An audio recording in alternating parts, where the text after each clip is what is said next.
Okay, I'll go into the details of what is included in the battery cable relocation kit. Comes with color directions, 18 pages, explains the wiring, what's included, how to hook it up, what needs to be modified, the factory wiring diagram, the aftermarket wiring diagram, and then lots of pictures with recommendations of how to route it, examples of installs, examples of kill switches, other products. So very thorough. Please do not lose these. Do not throw them out. You should read them whether you think you know how to do it or not.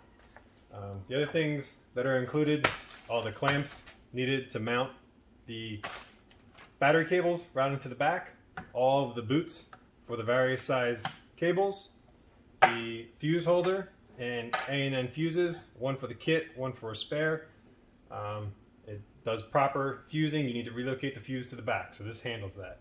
Upgraded plated battery terminals that bolt on, much stronger connection than ones that just use the Allen set screw and crimp wires in. If you have aftermarket wiring that you want to hook up like your stereo, you can still do that up front at the starter solenoid.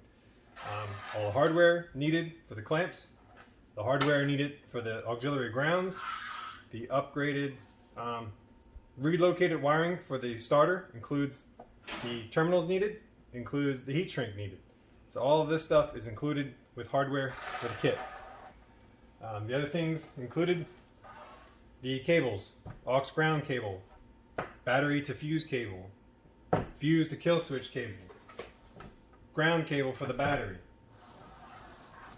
cable that goes all the way from the front, from the starter solenoid, back to the kill switch,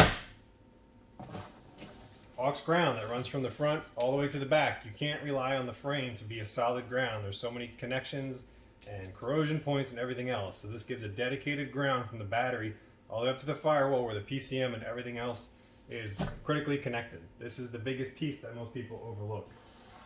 Also the upgraded cabling from the alternator all the way back to the kill switch to allow it to be properly wired.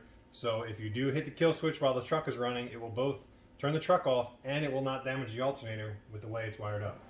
And then lastly, also included 6-gauge cables for a set of auxiliary battery terminal posts. So even if your battery's buried, you can route this down from the battery to an easy spot so you can either hook up a charger, a trickle charger, or jump the truck, or hook up a charger on the dyno, whatever you may need.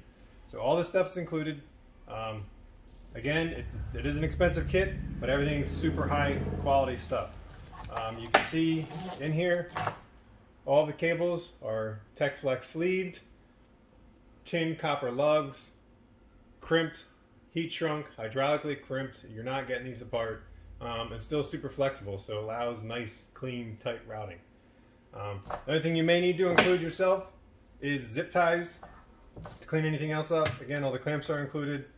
And again, the kill switch is not included, or the aux terminal post, because there's different versions out there. It depends on what style you're going for, but it works with any of them. That's it for this kit. Again, my Facebook page is facebook.com/HDCircuitry, or also on Instagram, just hashtag HDCircuitry. Or you can shoot me an email, hdcircuitry@gmail.com.